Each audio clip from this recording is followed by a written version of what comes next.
আসসালামু আলাইকুম বন্ধুরা, এটা হলো এমডিবি। এইচডিবির কাজ এখনো হয় নাই।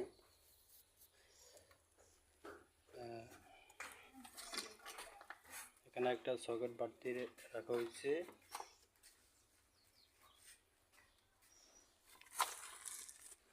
এটা হলো আইপিএস এর জন্য।